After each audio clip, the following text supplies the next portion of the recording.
All right, so you guys wanted to take a deep dive into the Milwaukee Fire Department. Well, buckle up because this one's going to be a wild ride.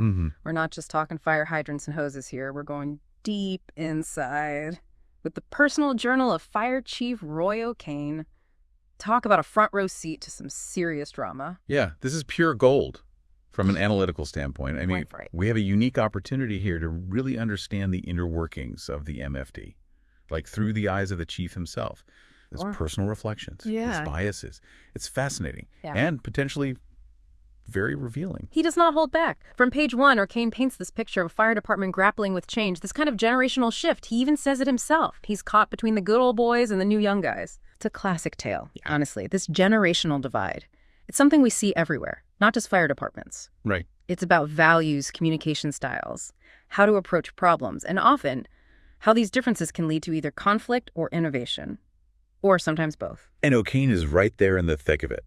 He calls himself a straightforward good old boy, but as you start to read his words, a more, well, let's just say a more complicated picture emerges. Absolutely, and that's where things get really interesting. We need to go beyond the surface here. Right. To understand how his personal views, his language, the assumptions he makes, how all of that might be influencing his leadership and shaping the culture of the entire department. For example, he constantly refers to his longtime buddies, like Gus Burt, Walt Earl.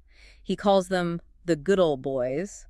But then he uses phrases like pussy-ass therapy talk to describe the younger generation. And that includes his own nephew, Chase.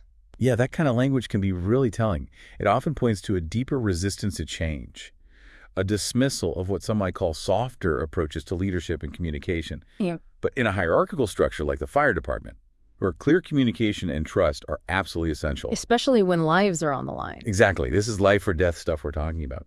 And that kind of dismissive language, it can create a culture where people, especially those from different backgrounds or with different viewpoints, they might not feel comfortable speaking up, sharing concerns, or challenging the way things have always been done. And that can have some serious consequences. Absolutely. In a high-pressure environment like firefighting, where split-second decisions are the norm, a culture that discourages open communication can be deadly. It can also lead to a lack of accountability, where potentially harmful behaviors or unconscious biases go unchecked. And speaking of biases, we can't ignore some of the opinions O'Kane shares in his journal, especially when he talks about Ben, one of the younger firefighters who happens to be Jewish. Yeah, that's a tricky one. We see how personal views, even if they're not intentionally malicious, can bleed into the professional sphere. O'Kane claims he has nothing against Jews, but then seems really uncomfortable with Ben trying to organize this charity event for refugee relief. He even implies that people might be getting scammed because of Ben's religion. It's like, come on, man, really? It's concerning. It makes you wonder how those underlying assumptions might be affecting his leadership and decision-making. For instance, would he be as supportive of a charity event if it was organized by one of his good old boys? Would he be so quick to question their motives? These are important questions to consider as we dive deeper into this whole dynamic. And it gets even messier when we start looking at the specific incidents that O'Kane describes in his journal, like the accusations of theft and this whole love triangle situation brewing at the firehouse. It's a lot. Oh, yeah. The personal drama. Yeah. Never a dull moment at the firehouse.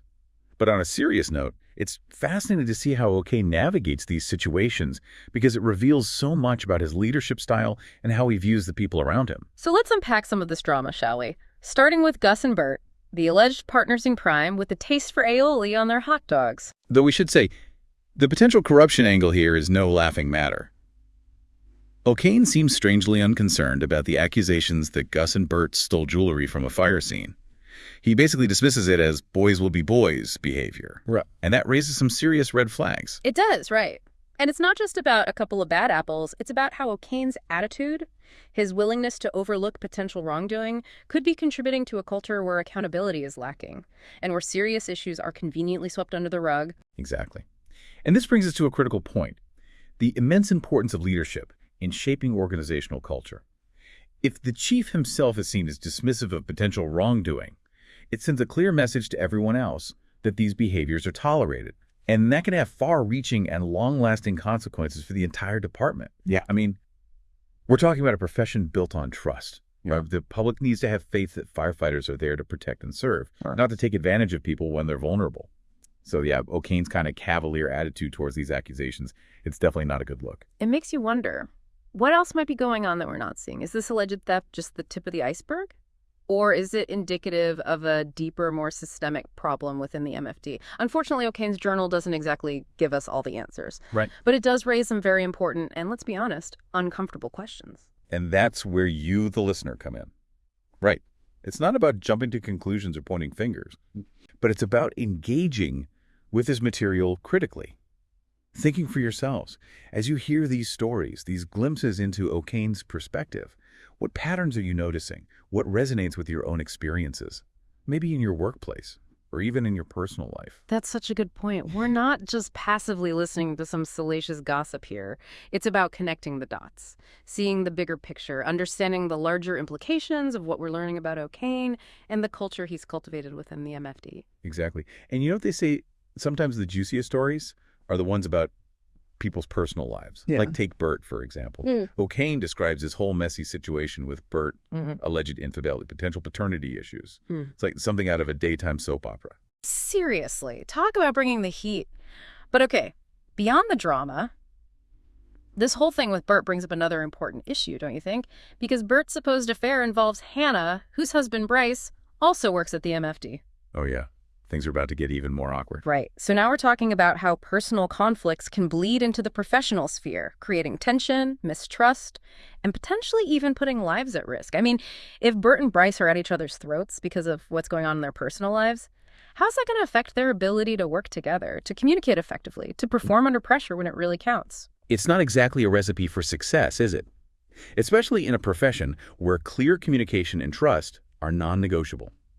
And again, this is where leadership comes into play. Right. A strong leader needs to be able to recognize those potential conflicts and navigate them effectively. Set boundaries, create a culture of respect, where personal issues don't compromise the safety and the well-being of the entire team. And I think it's safe to say that based on what we've read so far, O'Kane's hands-off approach might not be cutting it. But let's shift gears for a moment and talk about Wes, because his story seems to be where these generational clashes and the influence of personal relationships really come to a head. Right, Wes. Remember how O'Kane described him as a good kid before he started dating Jessie? But then after they got together, Wes starts to change. He becomes more outspoken, starts challenging O'Kane's views, even gets into a few physical altercations with other firefighters. And it's almost as if O'Kane blames Jessie for all of it. Yeah, like she somehow corrupted him or turned him into some kind of radical. It's interesting how he frames it as a negative thing, like Wes becoming more aware of social issues and more willing to speak his mind is somehow a bad thing. It's a classic case of someone resisting change, perceiving progress as a threat. It's easier for O'Kane to believe that Wes has been negatively influenced than to consider the possibility that maybe, just maybe, Wes is finally growing into himself, becoming more comfortable expressing his own beliefs and values. And those beliefs and values might not align with the status quo, which I'm sure can be pretty unsettling for someone like O'Kane, who seems to be really attached to tradition and the old ways of doing things. Exactly. And that's where this whole concept of awakening comes into play. It's not about being corrupted by someone else. It's about self-discovery, becoming more aware of yourself, your own beliefs, and the injustices that might exist around you. So in a way, Wes's transformation, even though it's messy and causing a lot of friction, could be seen as a positive thing. It certainly challenges us to look beyond those simplistic labels of good and bad. Right. I mean, is it possible that Wes, by finding his voice and challenging the status quo, is actually trying to make the MFD a better, more inclusive, and ultimately more just place for everyone? It's true, though. Sometimes it really does feel like the people who are pushing for positive change are the ones who end up getting labeled as the troublemakers. It's kind of a tale as old as time when you think about it. But what I find particularly interesting here is how O'Kane seems so resistant to Wes's transformation, specifically after he starts dating Jessie. Yeah, and he doesn't really give us a whole lot of information about Jessie herself. And what he does say, well, it's definitely colored by his own biases, let's just say that. But even without hearing her side of the story, it's pretty clear that she's had a significant impact on Wes's willingness to speak up and challenge the status quo. Right. It's like her very presence, her relationship with Wes has become this unexpected catalyst for change within the firehouse. Yeah. And it's something that O'Kane clearly doesn't know how to handle. It's like this unintended consequence. Just by being herself, Jessie is shaking things up, and that can be a very powerful force for change, you know? Think about it. Have you ever had someone in your life who maybe without even realizing it challenged you to grow, to see things from a different perspective? They might not have set out to change the world, but their impact on you It's undeniable. Absolutely. And that brings us back to O'Kane and his big dilemma. What am I going to do? He's caught between these two worlds, the old ways that he's always known, and this new reality that's unfolding right in front of him. And he's struggling to reconcile the two. That's something a lot of people can relate to, though. So we're all trying to figure out how to adapt to change, how to evolve as individuals and as a society. It can be messy and uncomfortable, but it's also how we grow. You got that right. Yeah. And in a way, this whole deep dive into the MFD, it's given us a lot to unpack. We've explored the challenges of leadership in times of change, the persistence of unconscious bias, the power of even seemingly small actions to create a ripple effect. And we've seen how personal dramas can easily intertwine with professional responsibilities and how a culture that discourages open communication and honesty can have some pretty serious consequences. It just goes to show you, even in a profession as seemingly straightforward as firefighting, the human element is always the most complex and often the most crucial factor. And as we wrap up this deep dive into the world of the MFD, I think it's important to remember that the story doesn't end here. What happens next? Can someone like Chief O'Kane, set in his ways as he is, can he truly change? And if so, what would it take? Those are definitely questions worth pondering. Because finding those answers might just be the key to creating a more just and equitable world for all of us. Something to think about. Until next time, keep asking the tough questions and keep diving deep.